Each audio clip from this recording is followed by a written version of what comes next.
Hello, my name is Artez, and welcome back to another episode of Insure Your Success Podcast. And today, I don't have a guest, but I will on next week. Every now and then, I'll be solo dolo, as they say on this podcast. And I want to share with you some stories of my personal journey as an entrepreneur. On last week, I had a good friend of mine on the podcast, Coach Bruce Riles, and he had a real interesting story. And one thing that I have learned throughout my entrepreneurship journey is that many entrepreneurs, we share a common story and a common theme.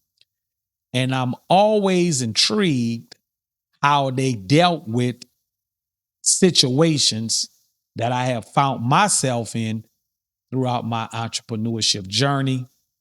And it helps me to learn how to deal with those situations if I ever should see myself back in those situations. And hopefully, some of those situations I plan on never going back to, because it's really important that you learn from your mistakes. I think a lot of times, we fail and we go back to repeating the same mistakes. And I found myself doing that sometimes too, repeating the same mistakes. But it's always interesting to learn how they dealt with those challenges and those mistakes and how they overcame those mistakes. And so that's what really this podcast is all about. It's about the journey of entrepreneurship. Many podcasts, you'll kind of hear the end story, once a person becomes successful.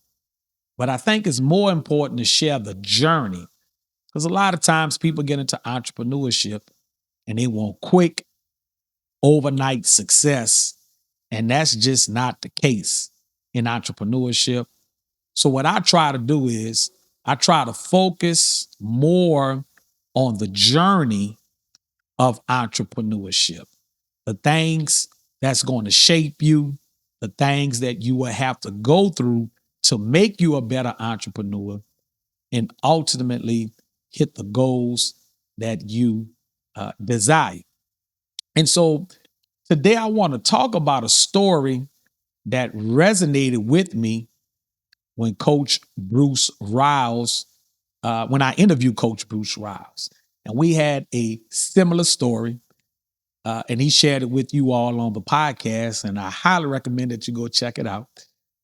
But we had a similar story, and we kind of talked about that story on camera as well as off camera. And we both had a story that we both called the penny story.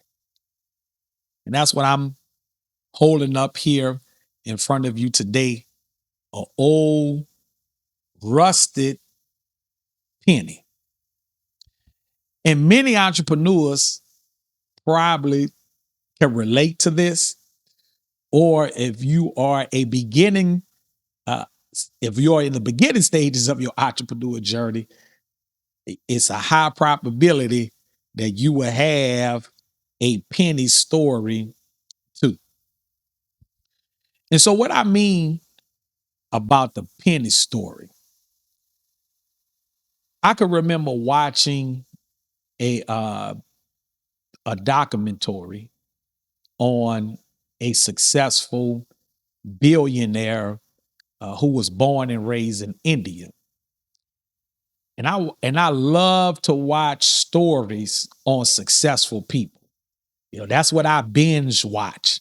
you know, um, I could sit in front of the TV and binge watch successful stories of a lot of individuals that we admire in business, a lot of entrepreneurs, women and men, on their journey, right? All the things that they went through to achieve the level of success uh, that we known them for. And so I can't recall that individual name, But in his story, he was given a story of how when he was coming up in India in the slums, real poor part of India, he pulled out a penny and he said, "This right here really saved my life a lot of times." And it also taught him the value of money. Because you see, if you don't value a penny, you will never value a quarter. If you don't value a quarter, you will never value a dollar. If you don't value a dollar, you'll never value $100. If you don't value $100, you'll never value $1,000. And of course, you don't value $1,000, you will never value $1,000,000.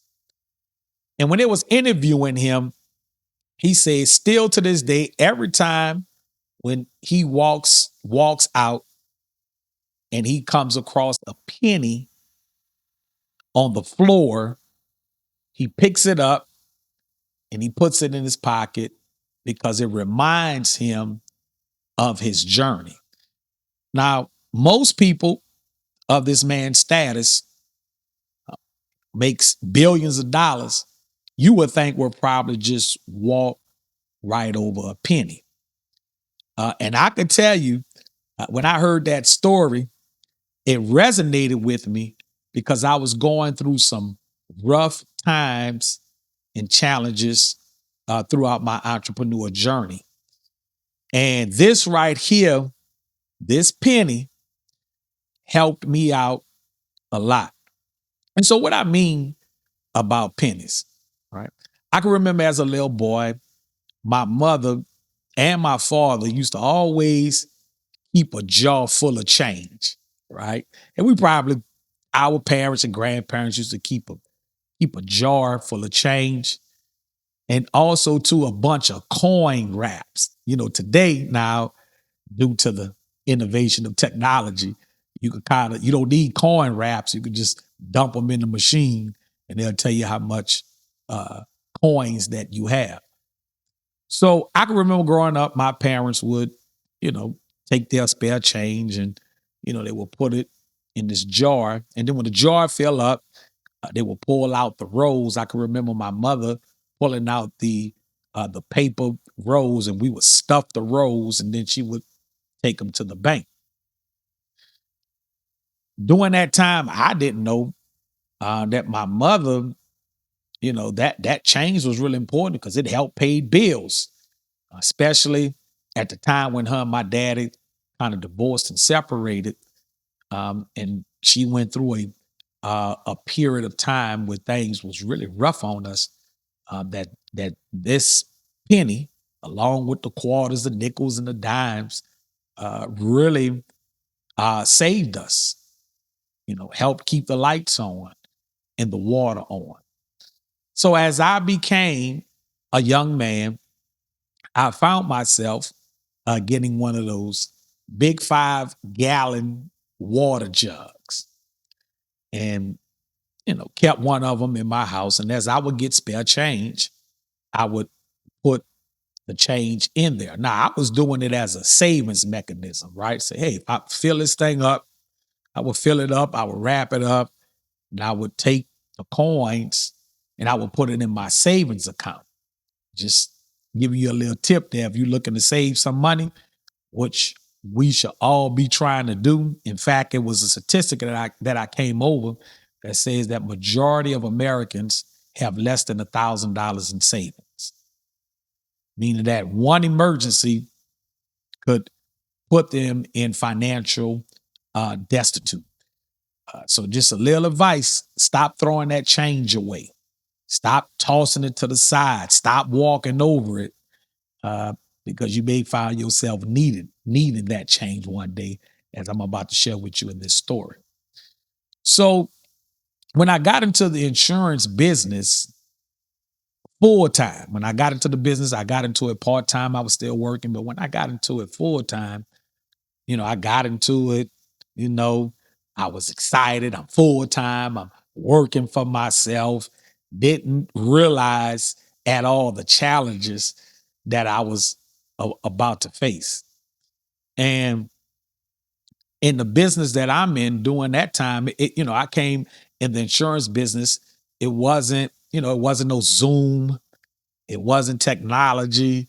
We really didn't have access to cell phones or emails. You had to go out and prospect to find clients, and you had to go to clients' homes, or either they were coming into your office. So the first challenge I can remember coming across, one of my many challenges, I ain't gonna say the first, but one of the many first challenges I came across was being able to have gas in my car to go to work.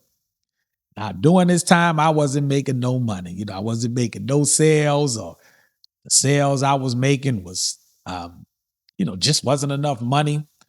That money I had to take to pay the light bill, the gas bill, put something toward the rent. But I needed gas money to go out and go to work. Now, keep in mind, these days, you could write insurance, from the comforts of your home due to the innovation of technology. But back in those days, when it wasn't technology, particularly in our industry, I had to get out and I had to go hunt. I had to go fish. I had to go see clients, and I needed gas in my car. And I wasn't making enough money to afford gas in my car. So one day I was at a low point and I needed to make something happen, and my gas was on E. I just had enough gas to make it to the gas station, which was maybe 2 or 3 blocks at that time from my home. I knew that's the only that's the farthest I was going to get in my car. So I went to my 5-gallon jug, and I had pennies and nickels, quarters in there. I also used to save $2 bills, and I'll talk about that in another story, because I don't even think $2 bills are in circulation no more. But I used to save $2 bills. But I went to that, I went to that gallon, and I pulled all my change out. I got me some coin wrappers, and I began to wrap my change. And I can remember going to the bank feeling embarrassed. I, I really felt embarrassed, right? My bank account was overdrawn, and I'm going to the bank with this change with a smile on my face, but hurting inside, feeling embarrassed because I never had to really do this, right? I went in, and I think it was about $25 altogether. But during that time, gas wasn't as high as it was now, but it was enough to really fill up my tank for me to go to work. And that wasn't the first time. Plenty times this had to save me. Had to put gas in my car. That was my own thing. If I could have gas, I wasn't worrying about eating lunch. My main thing was I needed gas in my car. And this right here saved me plenty times and helping me to get gas in my car. And I'm not gonna lie, some days I went out there and I had gas. I was excited. Okay, I got gas. I got to make something happen. And we'll go out there, and still nothing doesn't happen. Right. So it was a tough time. It was plenty days I wanted to quit. I wanted to give up, but it was my vision and my mission that kept me going. Reading my vision, my mission, praying every day. And I just knew if I kept going, eventually things was gonna pan out for me. Now, I didn't know when it was gonna pan out. And that's another story too. I didn't know when it was gonna pan out. Everyone has their season, but this right here, it saved me. And sometimes it fed me, right? Sometimes, it fed me because, when you out there in that field, especially during that time in the New Orleans heat, uh, during that time, that's why I'm born and raised. That's why I started my career at until I moved to Atlanta due to Hurricane Katrina. But, if you know anything about New Orleans, it's hot. It gets hot. It gets humid. So when it's hot and humid, you want to drink something, you want to eat something to keep your energy going. And, and I was out in the field, I was a field agent.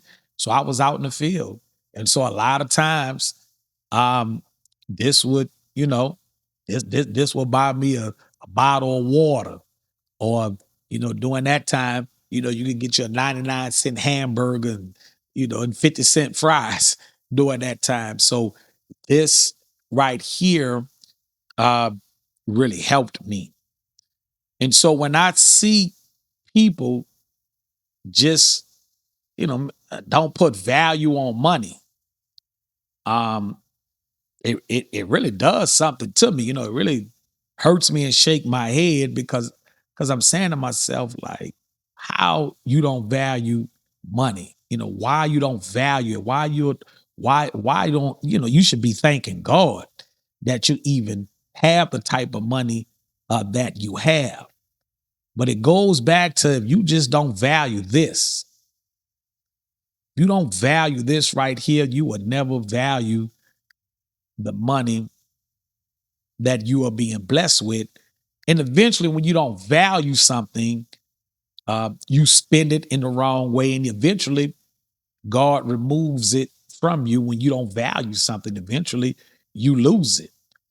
And so, I want to share with you next time when you walk by this or you see this on the floor or somebody think, I don't need no change like they all that, you know, pick it up, put it in your pocket. No matter how successful I become, this here reminds me of my journey. And still to this day, I still have that 5-gallon jug that I put all my change in. And when I fill it up, guess what I do? I go, I don't wrap them because they got these machines now that you could just pour them in. I just go and I pour those coins in. But I ain't feeling embarrassed now when I do it. I'm really smiling because I'm thinking about my journey. I'm thanking God at the same time, praising God and thanking God for where He has brought me thus far. And it helps me and it reminds me the value of money. And I take that money and I put it in my savings account, right? So value money. If you do not value money, then money will not value you. So I wanted to share with you my penny story. And I'm quite sure many entrepreneurs out there have a penny story. In fact, if you got a penny story, drop it in the comment. Let me know your penny story. Let me know how this right here uh, help you throughout your entrepreneur journey or even in your personal journey. For those that may not be an entrepreneur, because like I said, my mother wasn't an entrepreneur, but I can recall me and her sitting on her bed, wrapping coins, and this helped her and helped me because I didn't know at the time to pay many bills that we had, the light bill, the gas bill, water bill, even food. At some times, this right here saved our life. So share your story. Share your story. I would love to hear your story. I appreciate all the love and the support that I've been getting from the podcast. And if you're an aspiring entrepreneur, and if you are in the Atlanta area, please reach out to me. I would love to interview you to hear your story and for you to share your story with our audience. And so until next time, this is Artez with Insure Your Success. I see you on the next episode. And don't forget to like, subscribe, and share with others. Peace out.